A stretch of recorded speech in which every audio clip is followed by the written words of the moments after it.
And welcome into the Bulldog Blitz. I'm Gary Mathangani, joined in by the head coach of the Anderson Bulldogs, Eddie Bullock. And first off, Coach, another big win, the third win in the last 4 games.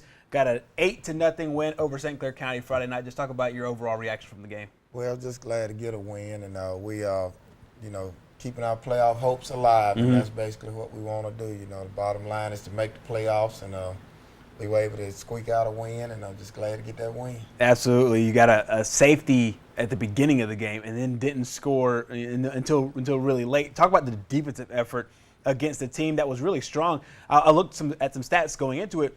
They scored, St. Clair County did, 35 points on Mortimer Jordan, 21 points on Alexandria, 42 points on Springville, and to hold them to a shutout. Talk about the way that defense played. Well, we talked all week about, number one of our goals was to hold them to 0. And we knew that, we've been kind of struggling a little bit offensively, trying to find our rhythm and all. So basically we wanted to just give our offense the best opportunity to, or give our team the best opportunity to win the game. So we figured that we needed to just shut them out, and that was our goal. That's what we were aiming for. Talk about, getting a big win on the road and just kind of what that meant. And your team has been a really, really good road team for maybe the last 2 or 3 years. Well, I think they play a little bit more relaxed on the road because they can get away from the distraction, and we only have each other when we're on the road. So basically, you can kind of corral your team in and kind of keep them focused on, the mission at hand. And, they play well on the road, but, we hope the next week that we can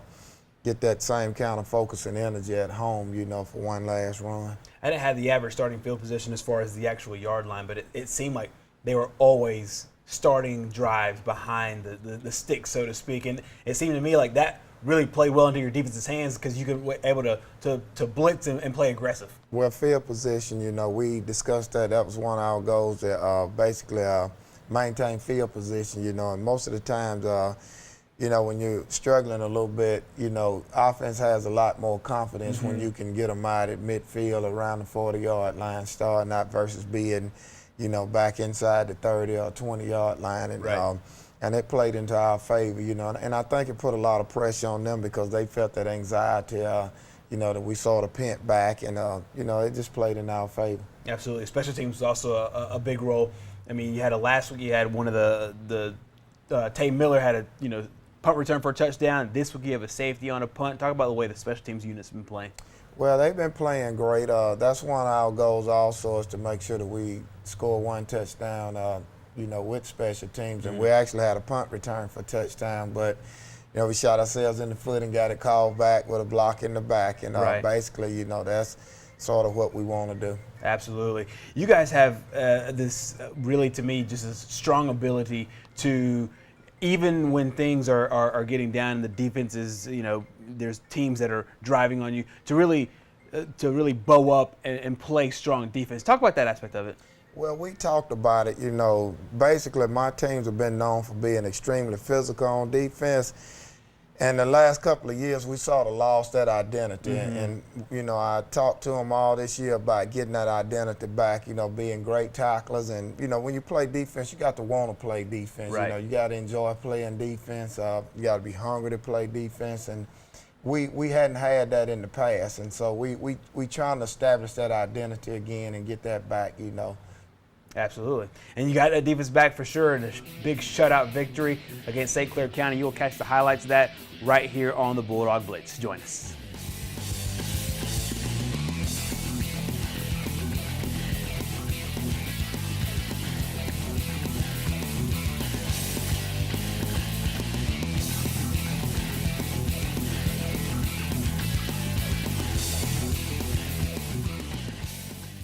We're back with the Bulldog Blitz, first half highlights of Anderson's game at St. Clair County. Coach, first off, talk about some of the things you wanted to see out of your club early on. Well, we wanted to kind of get started early, kind of get ahead and, get good field position. And basically we started off pretty good. guys, we were moving the ball pretty decently. You know, we still were missing a few blocks here and there, but for the most part, you know, we were doing pretty good, trying to establish some kind of rhythm. And, you know, we had a few plays that were successful. We had a couple of plays that they stuffed a little bit, but basically we got a couple of first downs and actually moved the ball down. And we stalled that for a minute, had the punt. Tay Miller, you can see right here, got off a great punt. We got him pent back a little bit there. Got to do a little bit better job as far as covering the football there, because we basically kind of relaxed a little bit, and I get a little bit nervous. You know, we should have a guy running, turning his back to the goal line to make sure that the ball does not trickle into the end zone. And, right here, we were able to play pretty good defense. Thought we should have had a block right there, but you know, got to do a little bit more teaching with Dominique Bell, number 9, about running to the end of the kicker's foot.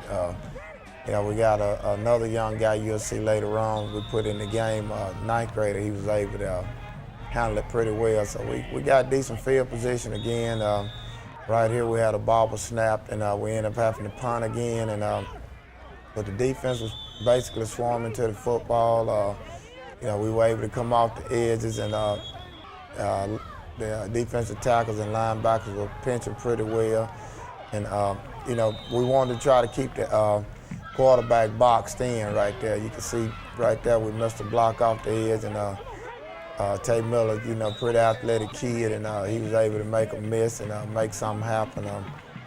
And we just kind of stalled a little bit right here. We were missing assignments, had to punt the football again, and we thought we had a chance to pin them back right here, but you can see right here we relaxed a little bit, and we let the ball trickle into the end zone, and instead of, you know, having them on the 1, maybe 2-yard line, they got the ball back out on the 20.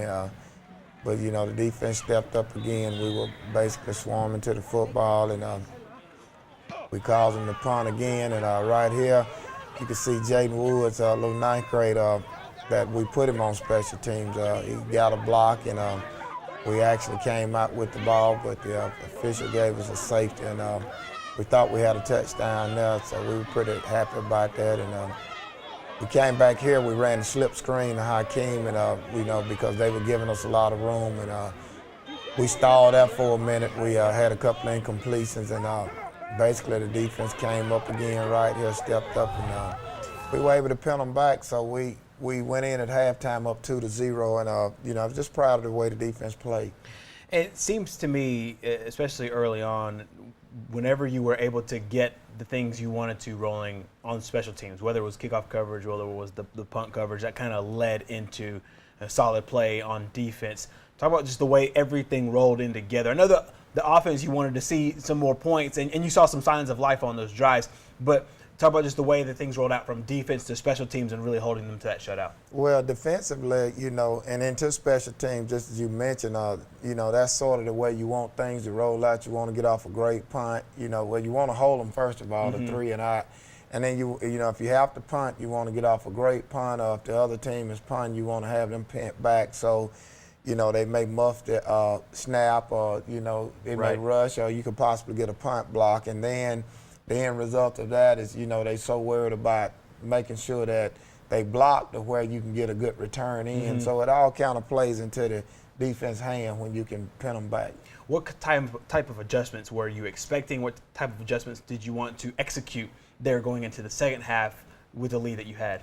Well, basically, I just wanted to be more defensively. We wanted to have more gap integrity, because we figured, you know, once they go in at halftime, you know, everybody make adjustments, and they may start double teaming at some point, you know, just doing some things differently. And there again, if a team been doing it all year, they're basically going to stick with what they've been doing. So, you know, I was hoping they sort of stuck with what they did, and, you know, we wouldn't have to change anything defensively. That was my next question. Did you see anything different that they did on film, whether it was apart from their tendency, whether it was a different formation lineup, a different play call in that first half? No, they really didn't do anything differently from what they did on film. And, you know, even when they got in the tight formation, we were glad they got in the tight formation, because we were worried about the quarterback. You know, he could throw the ball really well, and when he was spread aside, you know, I was worried about him getting into space. Right. You know, because he's pretty fast now. We was worried about getting him into space, against our linebackers. So, they actually played into our hands, tight of the formation. We were happy with that. Absolutely. 2-0 was your score at the halftime, and then 8-0 was your final score. Anniston Post a shutout gets their third win in the last 4 weeks. We'll show you the second half highlights coming up next year on the Bulldog Blitz. But before we go, take a listen to the marching band's performance from Friday night.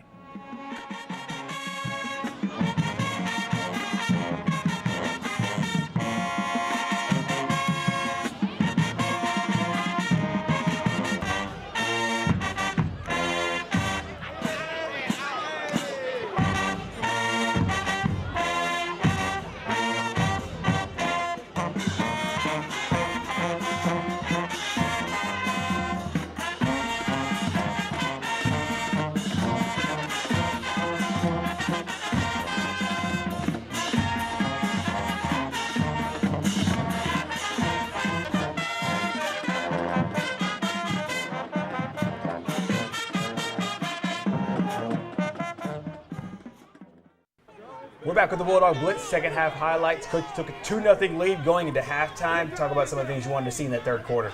Well, we still want to play field position, which right here you can see we kicked off to them the start of this third quarter. And we got a good field position, getting really good pressure up front, forced a couple of bad snaps. You can see, I believe this particular series, they may have had 3 bad snaps in a row. And we still had an opportunity, I think, to get to the football, but as you can see, we had them pinned back so far to where we actually got good field position. And, Chris Beard right here makes a great run, and we actually return it for a touchdown. But, we got a block in the back and kind of shot ourselves in the foot in the very next snap. We fumbled the football. We thought our quarterback was hurt pretty bad right there, but, just a little stinger he received right there. And, the defense stepped up right here. We told them, hey, we just got to bow up and play, sudden change. And, they came in and we were able to hold them. We gave up one big run, I believe, right here. And, we were still able to kind of stuff them a little bit. And I think they had 4th and short, and they got a penalty and backed them back up 5 yards. And of course, we were able to kind of stuff them, and they turned the ball over on downs. And right here, we got a slip screen right here to Hakeem. And, football IQ, we try to teach him that. He actually had a first down, but he kind of retreated a couple of yards and lost it. And as a result, we ended up punting the football to him again. And right here, you can see they tried to go for the home run, but Rashard Harris was in great position. He's been playing great for us. He have about 5 or 6 picks on the year. And, he has a good knack for the football. And we got it back. And, of course, you see Tate Miller right here makes a great run, a great scramble right here. We come back and get a ball to L.J. Hurd. He makes another great run, trying to keep the chains moving. Come back right here. Tate Miller makes a great move right here, athletically. Get the ball down inside the red zone, and we get a personal foul right there, and we basically tried to slip the tight end out in the. We had 2 downs, and he kind of got a little bit anxious, and he didn't run the route right, and Tay kind of got stuck back there with the football, and he made a great athletic run, and was able to score. And of course, we missed the PAT. Had we made the PAT, it been a 2-possession game, but we kind of missed an opportunity right there. And, just as fate have it, we started missing assignments. I believe the last series of the game for us defensively was probably the worst. I think we gave up 2, maybe 3 first downs in that particular series, and I don't think we gave up but 2 first downs the entire whole first half. Mm-hmm. And as you can see right there at the end, we blew a coverage assignment. Linebacker missed this guy. And, they were that just, inches away from scoring right there, and possibly 2-point conversion and going into overtime. But, we had one to bounce our way. Absolutely.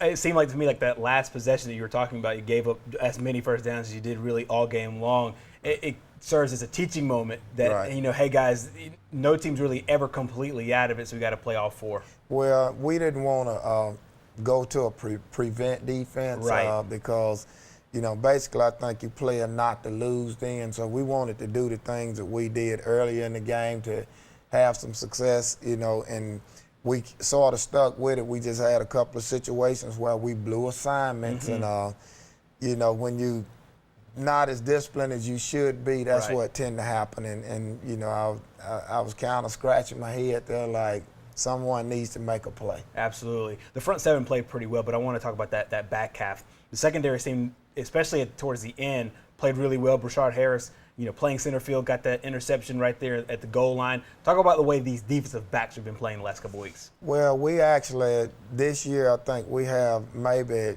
10, I want to say maybe 10 or 11 picks on defense, and that's probably more than I've had since I've been coaching there. Right. And they have just a knack for finding the football and getting in the right position, and I'm still kind of challenging them to do a little bit better.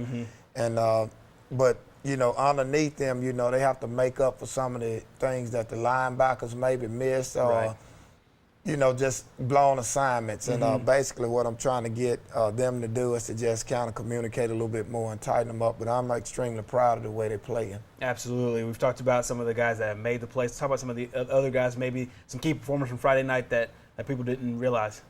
Well, we got a ninth grade defensive end starting, Hunter Rouse starting at defensive end. And, of course, we got Jay Parker, who's starting at the Mike linebacker. And he was really kind of amped up for that game. He did a great job at directing traffic. And, of course, Chris Beard was pretty solid, the entire game. And then we had Elijah Jackson at nose guard. He played an outstanding game, kept a lot of pressure on the center.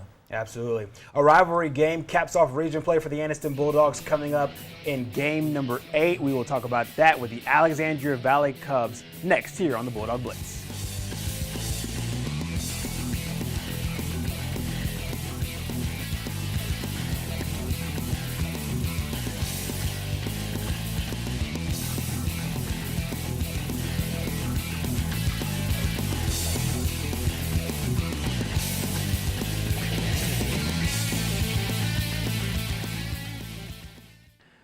Final segment here on the Bulldog Blitz. We take a look ahead to game number 8 and the final region game of the season. And, Coach, really just two teams that really need no introduction to each other, Anniston and Alexandria. Talk about this game coming up on Friday night. Well, we got a tough one. They pretty much already won the region, and, we need this win to get into the playoffs. And, it's going to be a tough-fought battle. They seem like right now they got the edge on us. Got a good team, and they clicking on all cylinders. Undefeated, and we basically got to, just tune up a little bit more. I know you want to treat every game the same, but it seems to me, like, especially when you get into some of these rivalry games, whether it's a school well like Lincoln or a school like Alexandria, really outside of the circumstances, that it being a must-win game, it seems to me like it gets ratcheted up even more when it comes to this rivalry. Well, it does, because the kids know each other, and then, of course, they play year-round, throughout all the sports, and, it gets a little bit more attention. But I basically look at, talent and experience, and, how can you give yourself an opportunity to win the ball game. And basically, they, like I said, they got the upper hand because, they got a lot of veterans back playing well together, and a very physical team. And, we still making some little small mistakes, and I think if we clean that up and tune it up, we can give ourselves a chance to play with them. As we shoot today, I know you haven't seen a ton of footage, and I know you'll do some more scouting throughout the week. But talk about some of the things that you know about this Alexandria team, what they do well on the field. Well, they're going to run at you. They're going to run, and then run some more. Right. And they're going to hit you. They're going to hit you hard. They extremely physical, and, that's the signature of Alexandria teams, extremely physical, no quit in them. And basically they like to run the football. So, we got to strap it up and try to get some folks in some gaps and, try to stop them in the backfield. Absolutely. We have the Class 5A Region 6 standings. Like you said, they're the champions Right. No matter what. And, they'll be able to host and get that number 1 seed. But for you guys, it's a really big game because a win and you set yourselves up in a really great position. Well, and that's, the end result. We lost a couple of games earlier that would have at this point, had we won maybe one more game, we pretty much would have given ourselves a chance to get in the playoffs. But, old adage, and, I believe in it, in order to be the best, you got to beat the best. Mm-hmm. So, if we want to get in, we got to beat the best team in the region. And, it doesn't get any better than that. Absolutely. Talk about this being not only the final region game, but a game that you get to play at home. Well, we hoping that play in our advantage. Mm-hmm. It's kind of hard to go to Death Valley and win a game. We've been out there and we were able to win maybe 1 or 2 games in the past, but mm-hmm. it's just tough to go down in there because they have such great tradition. And so we got home field advantage on our side. We just got to make sure we able to equal their energy and their play on the field, and I'm hoping we're up for that challenge. Coach Frank Tucker really well. You two have had a long history as far as being some of the most the tenured coaches that have been in this area for a long time. Of course, he's from the Alexandria area. You're from the Anderson area. Just talk about him as a person and as a coach. Well, Coach Tucker's a good guy. We communicate throughout the season. We talk a lot until we basically get down to this game. And it's out of the competitive nature, because he's seeking to be undefeated, and of course he's trying to win a state championship. And I truly understand that because 3 years ago I was in the same situation, exactly. And so I can relate to that. And then he does a good job with his kids. He's able to get the numbers out there, and he's able to get them into the system, which Alexandra had for years, even under Coach Gill and Coach Scales. They've basically been running the same thing, and they just do a really good job at acclimating the kids to what they do. And, he's a good guy. I like Frank, as a person. They've scored a lot of points, and and so did St. Clair County at times. Talk about the final question in this segment, what the defense needs to do, and then also sprinkle in what the offense needs to do Friday night. Well, the difference in between those two teams is, Alexandra's a little bit more disciplined, basically a lot more disciplined. And, unless they have to do it, they're not going to throw the ball. They're just going to run it straight at you. And, that's one of the most demoralizing things. So basically, there's no way around it. We're going to have to stop the running game with them. Right. There's no way around it. Absolutely. Coach, best of luck this week as you play the final region game against a very strong opponent and a big rivalry game. Should be a great atmosphere at Lot Mosby Memorial Stadium. Go out and support the Anderson Bulldogs on Friday night against Alexandria. We'll break it all down here next week on the Bulldog Blitz.